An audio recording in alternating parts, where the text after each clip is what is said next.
Actually gravitation force की जब हम बात करते हैं तो बहुत से स्टूडेंट्स मान के चलते हैं कि ग्रेविटेशन फोर्स एक ऐसा फोर्स है जो किसी भी बॉडी को नीचे की तरफ पुश करता है या नीचे की तरफ लगने वाला फोर्स है। वो ग्रेविटी होता है। ग्रेविटेशन होता है कि जब भी यूनिवर्स के अंदर जितनी भी बॉडीज़ है, हर एक बॉडी किन्हीं भी दो बॉडीज़ के बीच में लगने वाला अट्रैक्टिव फोर्स, और ये अट्रैक्टिव फोर्स हमेशा डाउनवर्ड डायरेक्शन में नहीं होगा। अगर आप देखोगे कि सन और अर्थ अर्थ कभी भी सन की एक फिक्स्ड, सन के चारों तरफ एक फिक्स ऑर्बिट में घूमती रहती है, वो उसको छोड़ के कभी भी नहीं जाती। क्यों? ग्रेविटेशनल फोर्स के कारण। तो वो डाउनवर्ड डायरेक्शन में नहीं लग रहा, वो एक अट्रैक्टिव फोर्स है जो यूनिवर्स में हर दो बॉडी के बीच में लगता ही लगता है। इसके बाद है gravitation may be the attractive of the objects by the earth. और ग्रेविटेशनल फोर्स, क्योंकि अर्थ जो है वो भी इस यूनिवर्स के अंदर एक बॉडी है, और अगर आपके हाथ में कोई भी एक ऑब्जेक्ट है, एक बॉल या पेन पेंसिल कुछ भी है, आपके हाथों से वो गिरेगा तो वो डाउनवर्ड डायरेक्शन में ही जाएगा। तो इट मीन्स वो आप ग्रेविटेशनल फोर्स उसको भी कह सकते हो, क्योंकि वो भी एक अट्रैक्टिव फोर्स है। स्पेसिफिकली जब वो डाउनवर्ड डायरेक्शन में लग रहा है तो उसे ग्रेविटी भी कहा जाता है। और ग्रेविटी हर एक पर्टिकुलर प्लैनेट की या ऑब्जेक्ट की अलग अलग होती है। मून की अलग है, अर्थ की अलग है। और ग्रेविटेशनल फोर्स हमेशा कहा जाएगा अट्रैक्टिव फोर्स। उसकी कोई स्पेसिफिक डायरेक्शन नहीं है कि वो डाउनवर्ड डायरेक्शन में ही होगा, वो किसी भी डायरेक्शन में हो सकता है। Example, if a body is dropped from a certain height, it falls downward due to the Earth's gravity. If a body is thrown upwards, it reaches a certain height and then falls downward. एक particular height पर जाने के बाद ये वापस नीचे की तरफ आ जाती है, तो that is also gravitational force या ग्रेविटी। इसके बाद बात कर लेते हैं सेंट्रीपिटल फोर्स की। When a body moves in a circular path, it changes its direction at every point. Centripetal force होता है कि जैसे आप इस एग्जांपल से समझ सकते हो, अगर आपने धागे में एक पत्थर को बांध लिया तो इसको आप घुमाओगे लगातार ऐसे, तो ये आपका एक सर्कुलर पाथ में घूमता रहेगा और सेंटर की तरफ से एक फोर्स लगेगा। या कई बार अगर आप रोड पे किसी व्हीकल पे जा रहे हो और एकदम से आपको टर्न लेना है, तो जब आप टर्न लोगे तो अगर आपने ज़्यादा तेज़ी से टर्न ले लिया तो कई बार आपका व्हीकल, अगर आप बाइक साइकिल जिस पे भी हो, आप गिर जाओगे। क्यों? क्योंकि जब आप टर्न लेते हो तो इट मीन्स एक इमेजिनरी आप वहाँ पे देखोगे एक सर्किल बनेगा, उस सर्किल का एक सेंटर होगा, वो सेंटर हमेशा उस बॉडी पर अपनी तरफ एक फोर्स लगाएगा। उसी फोर्स को कहा जाएगा सेंट्रीपिटल फोर्स। और ये फोर्स डायरेक्टली प्रोपोर्शनल होता है वेलोसिटी के। अगर आपकी व्हीकल या आपकी वेलोसिटी ज़्यादा है तो वो फोर्स ज़्यादा लगेगा, तो उस टाइम पे गिरने के चांसेस ज़्यादा होते हैं। दैट्स वाई जब हम टर्न ले रहे होते हैं तो हमें अपनी व्हीकल की स्पीड को थोड़ा कम करना पड़ता है। बात करते हैं अब यूनिवर्सल लॉ ऑफ ग्रेविटेशन की। जब ये ग्रेविटेशनल फोर्स सजेस्ट किया गया तो इसका फिर फॉर्मूला निकाला गया कि अगर ये फोर्स लग रहा है तो वो दो बॉडी के बीच में लग रहा है, तो इस फोर्स की हम वैल्यू कैसे निकाल सकते हैं।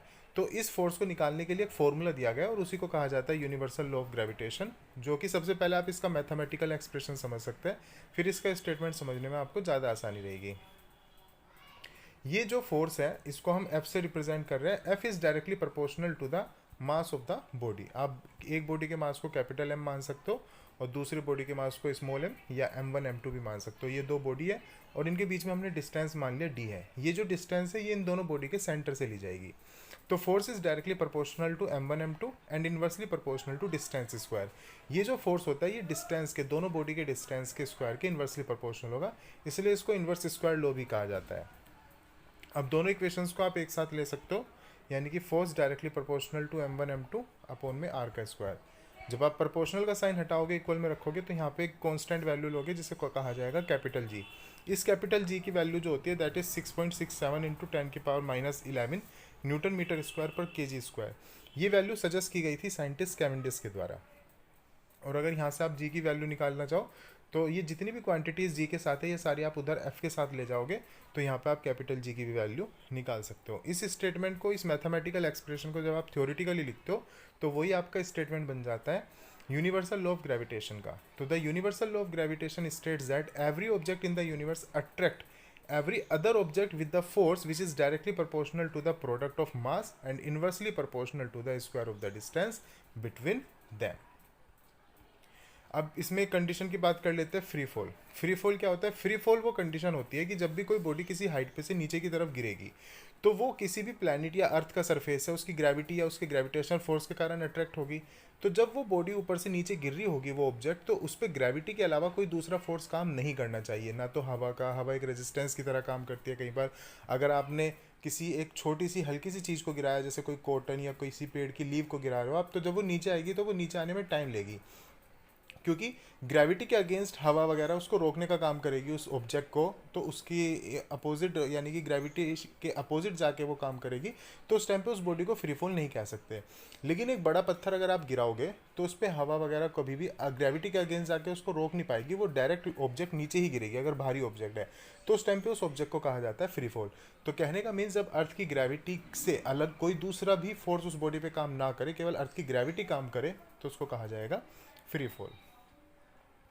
अब इसमें एक्सीलरेशन ड्यू टू ग्रेविटी, जब वो बॉडी नीचे की तरफ गिर रही होगी तो लगातार उसकी वेलोसिटी चेंज हो रही होगी, और वेलोसिटी में चेंज होगा तो एक्सीलरेशन होगा। यहाँ पे इस एक्सीलरेशन को एक्सीलरेशन ड्यू टू ग्रेविटी कहा जाता है, स्मॉल जी, जिसकी वैल्यू फिक्स होती है 9.8 मीटर पर second square at the equators. Poles पर ये वैल्यू 10 मीटर पर सेकंड स्क्वायर होती है।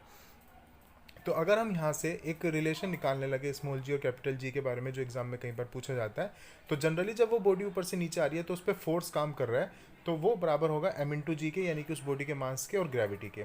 लेकिन फोर्स का एक फॉर्मूला हमने ये भी पढ़ा, जी एम एम अपॉन में डी का स्क्वायर।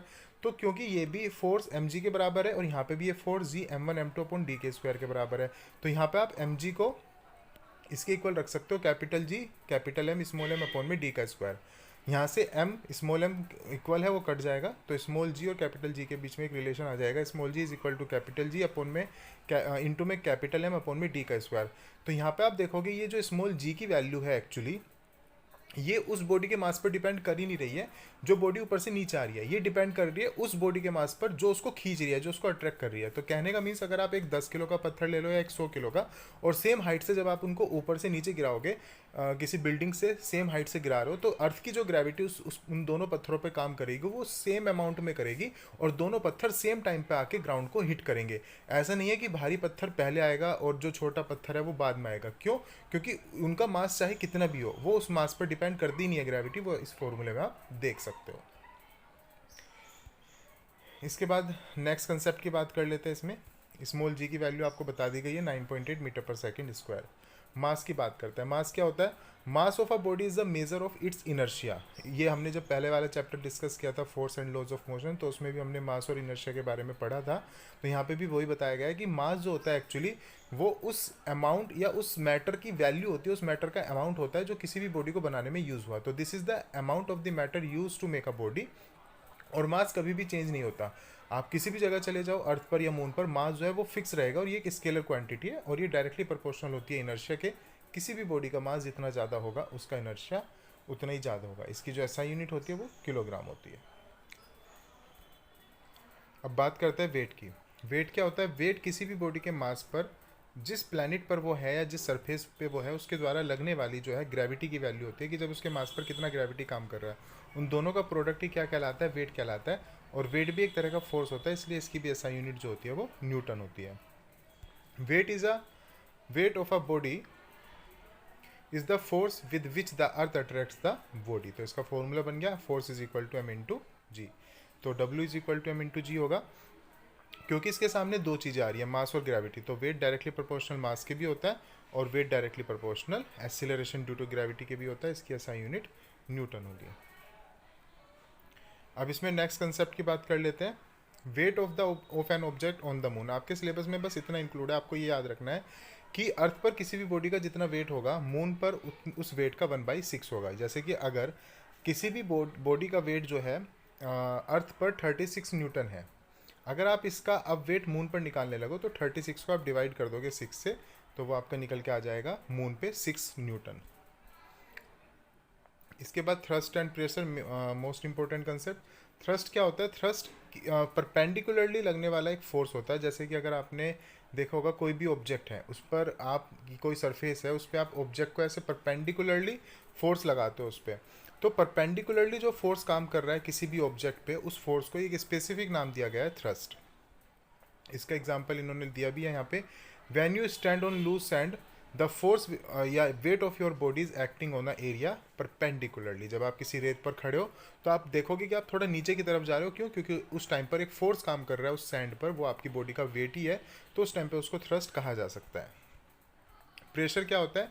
प्रेशर होता है फोर्स अपॉन एरिया, यानी कि पर्टिकुलर यूनिट एरिया पे कितना फोर्स काम कर रहा है उसी को कहा जाएगा प्रेशर। तो जब आपको फोर्स गिवन हो तो उसको आप टोटल एरिया की वैल्यू से डिवाइड कर दो तो आपके पास निकल के आ जाएगा प्रेशर। प्रेशर जो ये इंट्रोड्यूस कराया गया था, एक साइंटिस्ट थे जिनका नाम था ब्लेजे पास्कल, उन्होंने इसको इंट्रोड्यूस कराया था, तो उन्हीं के नाम पर इसकी एसआई यूनिट थी पास्कल। तो एसआई यूनिट एग्जाम में बहुत बारी पूछी जाती है, तो एसआई यूनिट याद रखनी है pascal. Pressure in fluids, pressure in fluids आपके सिलेबस में नहीं है, लेकिन आप इसको थोड़ा समझ के चल सकते हैं कि फ्लूइड होता है जो चीज़ फ्लो कर सकती है। Any substance which can flow is consider as fluid. Liquid और गैस दोनों को फ्लूइड्स ही कहा गया है। और किसी भी कंटेनर में जैसे कि अगर कोई लिक्विड रखा हुआ है तो वो लिक्विड इस कंटेनर की हर एक पर्टिकुलर डायरेक्शन में एक प्रेशर लगाता है, उसी को कहा जाता है pressure exerted by the fluids. Buoyancy force क्या होता है? बॉयंसी फोर्स होता है, जैसे आपने कई बार देखा होगा, अगर एक बकेट में पानी रखा हुआ है और उसमें आप कोई मग वगैरह को टिप करने की कोशिश करते हो तो आपको एक उस पानी के द्वारा ऊपर की डायरेक्शन में एक लगने वाला फोर्स फील होगा। तो ये जो किसी भी फ्लूइड के द्वारा एक ऊपर की तरफ डायरेक्शन में जो फोर्स लगाया जाता है उसी को कहा जाता है बॉयंट फोर्स या अपथ्रस्ट फोर्स। तो क्योंकि ये ऊपर की डायरेक्शन में लगने वाला फोर्स है तो इसको अपथ्रस्ट भी कहते हैं और इसको बॉयंसी भी कहा जाता है। वाई ऑब्जेक्ट्स फ्लोट्स और सिंक इन वाटर, ये डिपेंड करता है डेंसिटी पर, कि कोई भी ऑब्जेक्ट या तो कई बार हम देखेंगे फ्लूइड्स में पानी में तैरती है या कई बार डूब जाती है। तो उसका रीज़न ये है कि जो आप ऑब्जेक्ट उस पानी के सरफेस पे लेके चल रहे हो, अगर उसकी डेंसिटी जो है वो पानी की डेंसिटी से कम है तो वो फ्लोट करेगी, ज़्यादा है तो वो सिंक करेगी, डूब जाएगी उसमें। ये एक्टिविटी आप पढ़ के देख सकते हैं। इसमें सबसे मेन कंसेप्ट लास्ट इसमें आर्किमिडीज प्रिंसिपल। आर्किमिडीज एक साइंटिस्ट थे, उन्होंने बताया था, उन्होंने अपना एक प्रिंसिपल दिया था कि अगर किसी भी पर्टिकुलर कंटेनर के अंदर कोई पानी भरा हुआ है, कोई फ्लूइड है, और आप उसमें कोई ऑब्जेक्ट को डिप करते हो, डुबाते हो, तो वो जो उस ऑब्जेक्ट पे उस पानी के द्वारा फोर्स लगेगा तो वो फोर्स बराबर होगा जितना ये पानी का लेवल ऊपर की तरफ उठेगा या पानी बाहर निकल जाएगा। जितना भी पानी इस ऑब्जेक्ट की वजह से डिस्प्लेस हुआ, उस पानी का जितना वेट होगा, जितने न्यूटन का वो वेट है उतना ही न्यूटन फोर्स लगा है इस बॉडी पर इस फ्लूइड के द्वारा। This was the Archimedes principal. Density, relative density आपके सिलेबस में अब नहीं है। Thanks everyone.